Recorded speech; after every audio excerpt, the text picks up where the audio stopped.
You're playing games. Yeah, what's poppin', people? It's your boy Uncle Drums, Daya, Secret Location. Today we got a very, very, very special guest, a real empress. She goes by the name of Cassandra London with the golden voice. How you doing, miss? I'm good, thanks. How are you? Yes, I'm very pleasured to have you on the show today. You know, it's a pleasure. Thank you for having me. All right, blessed, blessed, blessed. So how's life treating you? I can't complain, you know. I'm doing what I love, you know. So it's a blessing. So there's no complaints. All right, Cassandra, blessed, yeah? Yeah. All right, so we're going to jump straight into this no long thing, yeah?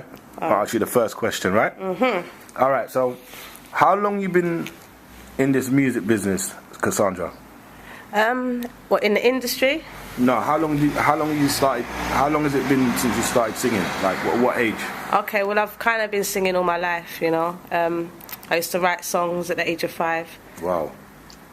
Yeah, not very good songs, but I used to write them at the same time, you know. And I entered a competition at 14, won the competition, won a holiday, and at 15 I got a contract, 5-album contract from that's big. Arista. That's big.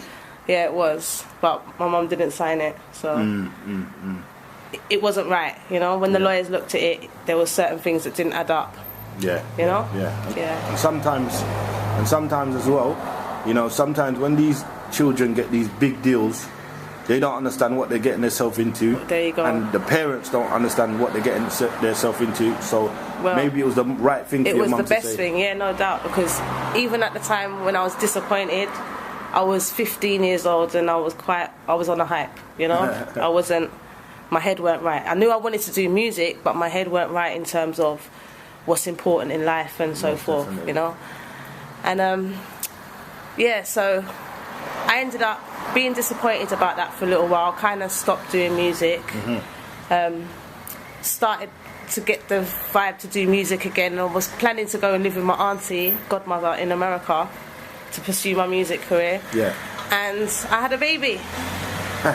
Yeah, so motherhood licked me, had a baby, didn't do music again. How old was you when you had that baby? I was 19 when I had her, but I was 18 when I was pregnant. Okay. So I was very young. Yeah. You know, forced me to grow up kind of quick.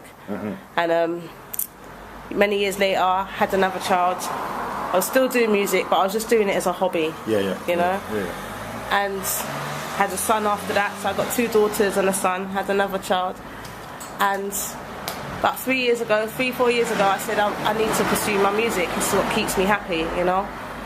And I decided to start doing open mics. Okay. And when I was doing the open mics, I had an opportunity to sing at the Hootenanny, Cecil Rubin. Yeah. And from that, I just got my bookings, started working with professional producers, and it's just been go from there, really. Ongoing from there. Yeah. So alright, so you know, like when you had your 3rd child, yeah. Yeah. Was there like something inside you that was calling you, saying that you got to go back and do this music thing? Yeah. So that's what drove you to. Depression drove me. Yeah, because I wasn't doing what I was supposed to be doing. Yeah. And I think when someone's got a gift and they don't utilize that gift, they won't be happy. They will never feel like they're on the right track. You understand? Yeah. And music is definitely the right track for me. Yeah. So from there, you knew that it's a calling, and you stepped to it. Yeah, definitely. Well, I'm glad that you took that decision, because you know, if it wasn't, then we wouldn't be hearing your music right now, and you know, it's definitely a joy. Give thanks. All right. So next question here. Where did the name Cassandra London come from? Is that your real name or is that your stage name? Okay, Cassandra's my real name, but London's not my real name. Right. That's my stage name. All right. And that name came from, I was using my dad's name. All right, hear the drama. On my birth certificate, I have my mum's name. But because I'm quite spiritual and believe in certain things, I I should have my father's name. That's right. Yeah, so I was using my father's name as my stage name. But people can't pronounce it right. So when I'm telling people Hoyts on the radio interviews, they're calling me Hayat, and all kind of things. And some people that don't pronounce their T's are calling me Hoyt, you know. And I thought, nah, this ain't gonna work. Like, how am I gonna? I don't have money for marketing to make people know who I am. Yeah. You know what I'm saying? Like, I need a name that people's gonna remember. So it was just drumming up ideas, and I said, Cassandra London, and everyone looked at me and said, you know what? That can work, you know. Yeah. You understand? It's got a ring to it. It can work. Yeah. So, and the beautiful thing with the word London is it don't matter where you come from, everybody understands London. You understand? I know that. Yes, that in itself is kind of half of my market. That's big. That's big. Because that is a name that, even if they don't remember Cassandra, you know, they know the London. It sticks. So that's a big decision what you made there. Yeah. All right, so. Cassandra, what does reggae music mean to you? Truth, yeah? Yes. You understand? Yeah. It's, for me, it's like the music I can sing without having to hold back. I can say what I want. Yeah. Say what I feel. Yeah. You understand? Whereas you can do that with other music, but with certain categories, you know? Certain subjects. Yeah. You understand? So I feel like with reggae music, I can, from all across the border, say what's within me. You understand? That's where I'm more comfortable to be me. Was you always doing reggae music? No. I used to do R&B. R&B, yeah? Yeah, but when I was doing R&B, I was trying to be something I wasn't. Do you understand? Like, I'm singing about how rubbish man is. Get out the door, rah rah. You understand? Mary J. Blige. Yeah, Mary J. Blige. Destiny's Child, you know, all of them.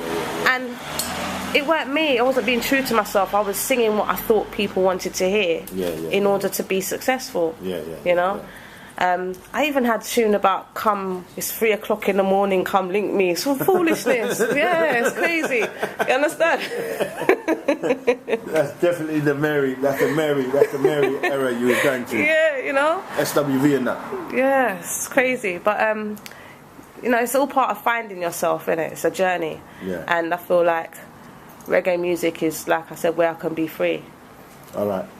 So what type of music was you listening to in your household growing up as a youngster? What type of music was your parents? Because you know that's your first influence on music. Yeah, my dad was a soundman, so we just grew up on reggae. You understand? Yeah. My mum loved reggae. My mum didn't like nothing else. Yeah. My mum weren't really into soul, like... I like soul. My mum's not into soul. It's just straight reggae. Straight. You understand? And for her, the more roots, the better. Yeah. And how hard was it for you, coming up as a young female on your ones? How hard was it for you to actually get into the reggae field? Was it easy? Did you have? I mean, it's nothing's easy, you know. But when you set your mind to something, you get it done. You know, and it's like, if you look at it like when you get your yard for the first time, you might look around and have visions of chandelier here, chandelier there, whatever, all niceties. But the bottom line is, you know you're gonna get your bed, you know you're gonna get your washing machine, you know, like, so when you set it in your mind of what you're going to get, it kind of it helps motivate you to do it. You understand?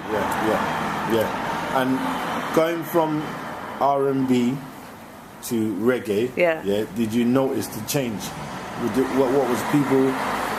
How was it like when you was singing R&B, and how was it like when you transferred over to reggae? Well, to be quite honest, when I was singing R&B, I wasn't actually doing anything with it. I was just in the studio, just singing it, playing it to friends. Oh, okay. You know what I'm saying? It was at that stage.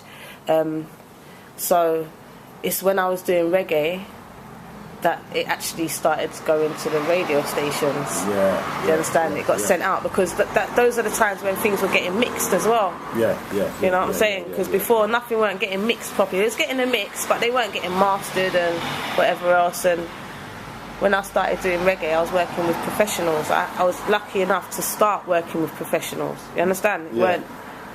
They had their connections already. You know? All right, so as moving on to reggae, was there anybody that you got some real help that you can say, that person definitely looked out for me and that person made sure that I got this, and, you know, or did you just do it on your ones? Boy, do you know what? you can't do nothing on your own. As much as you hear people saying, I did it on my own, like, if you did it on your own, you must be a magician. You understand? Because someone helped you somewhere. You understand? Houdini. Yeah, someone helped you somewhere. So it's like, I didn't have one person doing everything for me, if that's what you mean. No, you understand? But when you are doing something and people see you doing something, naturally gravitate towards, and they do what they can. It might not be able to be much, but it's that little something that counts, you know what I'm saying? And it goes somewhere else and so forth. And there's been plenty of people like that. That has helped you on your journey? Yeah, definitely. Excellent, excellent. All right, so Cassandra, in 2017 now, Yeah. Where do you see reggae music now? Because, you know, some people say that, you know, reggae music's diluted now and reggae music ain't what it used to be. And where do you see it as an artist now? Where do you see reggae music? Where? What, in the UK or in the world? Just UK. Just the UK, okay. Well, I see that it's like... No. Okay, so, okay. In the world, globally. Globally, it's just massive. You can't shut it down. You understand? Even though they might try to change the name of it and make Ed Sheeran come out with The Shape of You or whoever, whatever. We know where it's coming from. We know what it is. You understand? So it's big. You can't stop the vibes. The vibes is too big. You understand? Yeah. I like that. I respect that. So basically, it don't matter what happens. It always comes back to the original. You understand? So people need to know and respect that. Because I see, not to change the subject, but I see when Justin Bieber made Sorry, because remember that rhythm was made by someone in Jamaica, you know. So that rhythm there took him from Jamaica, and then Rihanna done a work. It's like them things was at the top of the chart. They were saying like those are the number one reggae, or not reggae, but dancehall. They called it Tropical House. Yeah, Tropical House, yeah. So I never even heard that. But yeah, I heard that them things was like, they was like at the top of the chart. And I'm thinking to myself, but they're not even authentic. They're just like they're pop type of music, you know what I mean? So, you know, I always think that people should pay respect. Like when you go back and listen to the elders, Bob Marley, Dennis Brown, all these artists, this is where the root of everything comes from. So, saying that to say this, who was one of your favourite artists or favourite artists when you was growing up?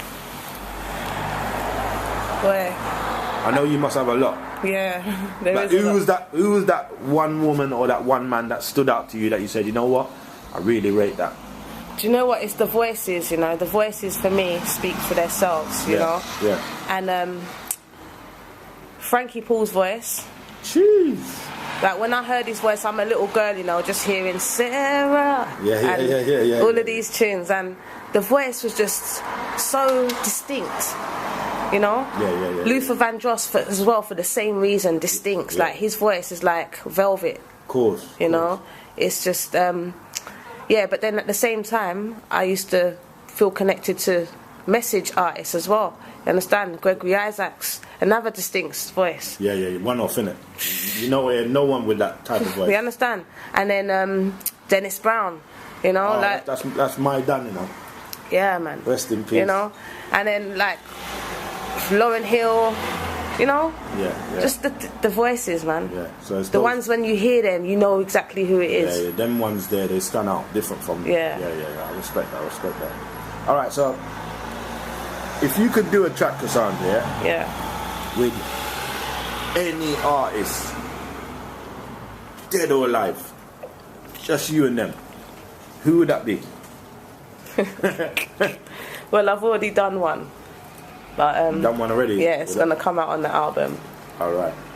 But aside from that person, if I could choose anyone...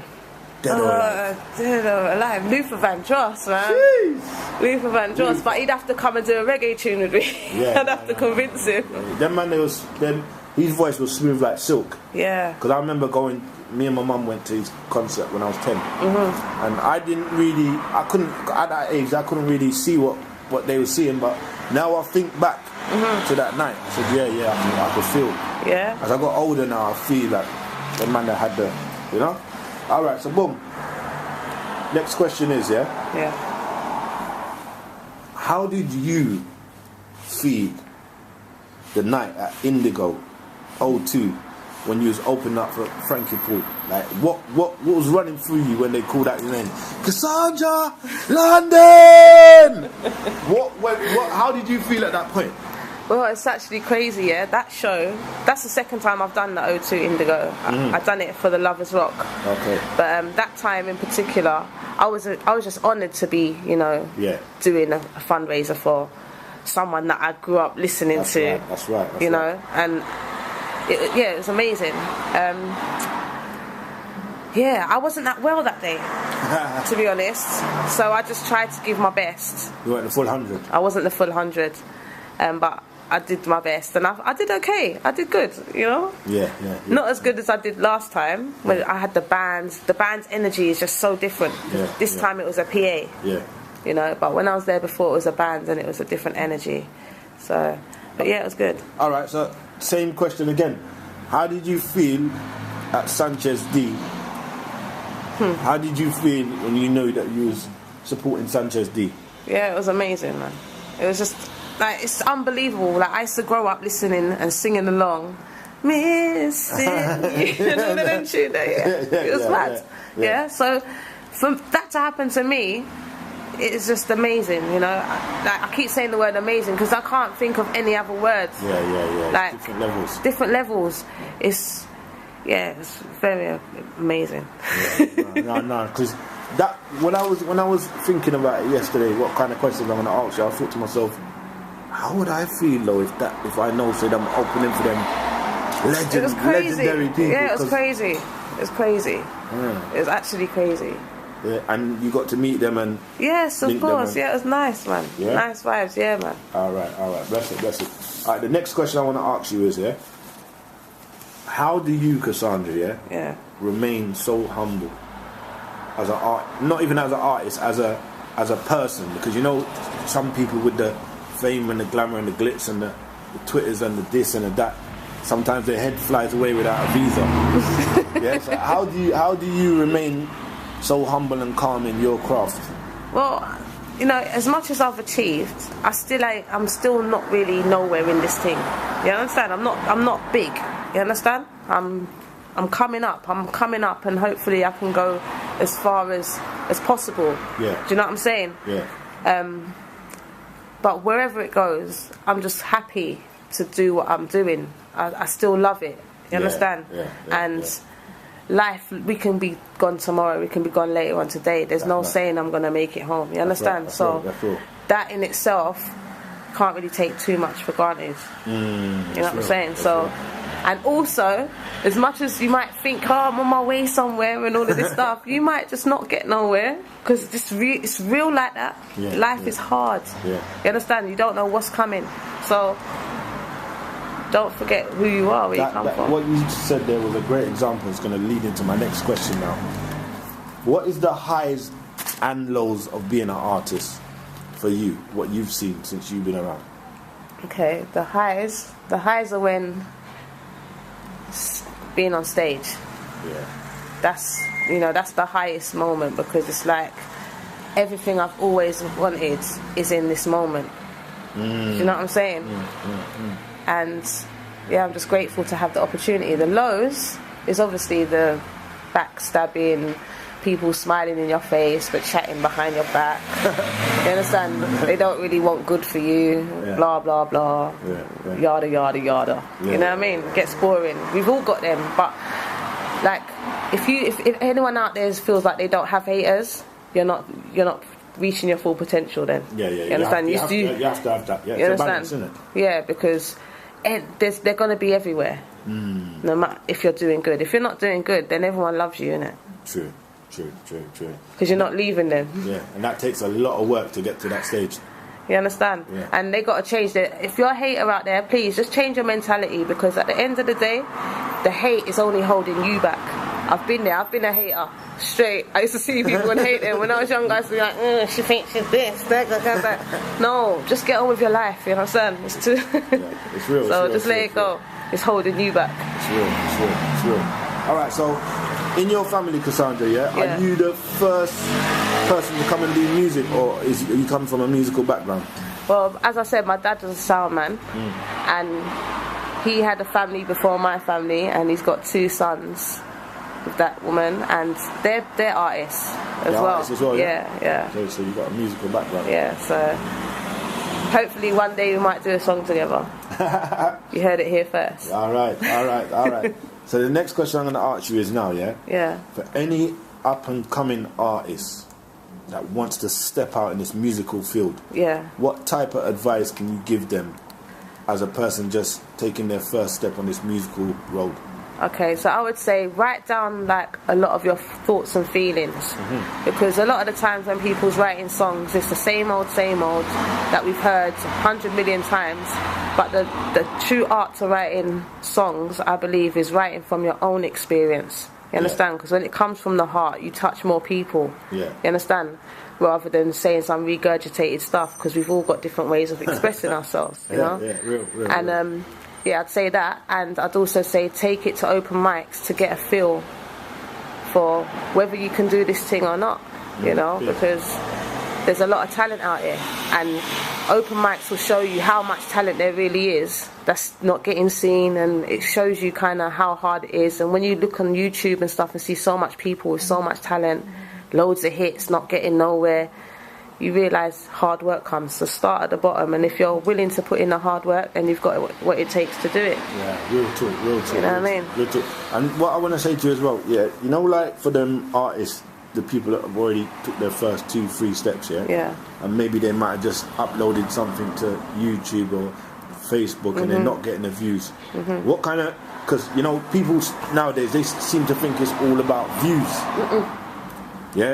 Boy, my views is down and I'm depressed. Listen, it's not about that. When you go out there into the world, you see just how big the world is. You understand? And it's bigger than Facebook. Most of the people out there that's spending their money ain't even got time for these things. Yes, sir. They're not saying everyone, you understand? Because it's a good networking tool at the same time, but a lot of people ain't on it. You understand? There's billions and billions of people in the world that you can reach. You understand? Yes. So just get out there. All right, Cassandra. So last few questions now. Yeah. How do you feel as Cassandra London in 2017? You know, not looking back, but looking to the future. Looking to the future. How do you feel as an artist right now in UK London? I feel happy that I'm progressing. You know? Yeah. So you should. Yeah, that's what it is. I'm happy that I'm progressing to the level, and vocally as well, you know. That's where most of the progression is happening, and that's what I'm happy about mostly. And I've got an album I'm working on. It's nearly finished. Yeah. And that'll be dropping soon, so. All right, and you want to talk about that? Have you got a single that you're going to come with first? Or yes, I've got a single that's coming in it should be maybe this month or next month. I haven't got the release date yet, but it's coming. DJs will be having that soon, and it's a cover track. All right, so a very well-known cover track. It's not been covered before. I wish I could tell you what it's called, but you have to hold on. I have to hold on just for a little bit. Hold on for a bit. All right, excellent. All right, so Cassandra, when people listen to this interview and they want to get hold of you, maybe for bookings or whatever they want to do, maybe just want to chat to you, what kind of, you got any leads or anything you can send out to the people? Yes, if you go to my website, CassandraLondon.com, that's CASSANDRA London.com, and all my social networks are there, my Facebook, Twitter, Instagram, every gram, all kind of gram. Big gram, small gram. You understand? Short gram, pound gram. And all of them things there. All right. So, last of all now, Yeah. Have you got anybody that you want to big up and send a shout out to? Boy. See, this is the bit I always, because it's like it's almost like you're receiving an award. Yeah. You know what I'm saying? And you don't want to miss no one out. Yeah. So as I say at most of my interviews, if you got love for me, I got love for you. Big up. You understand? And if you don't have love for me, it's cool. I still got love for you. That's right. You understand? When you hear it, we will still love you. You understand? I love. Cause it just means you ain't grown up yet. You're like, pick me in it. Still vexed that you got told off or something. But we still have to love them. All right, Cassandra. Yeah. I'm gonna put you on the spot now. Yeah. Oh, here we go. Are you a fan of Dennis Brown? Oh, do you know what? Don't put me on the spot. I don't know lyrics. Don't make me sing no songs. I don't know people's lyrics. All right. I don't have to know my own. Do you know a tune called "Money in My Pocket"? Yeah. So I know bits of it. I know the song. Yeah, of course I know the song. What we're gonna do for the listeners, yeah? And me can't sing it, and me not go around the thing, but me I gotta sing a little verse, right? And you're gonna sing a little verse. No, I don't know a whole verse. All you have to do is sing "Money in My Pocket."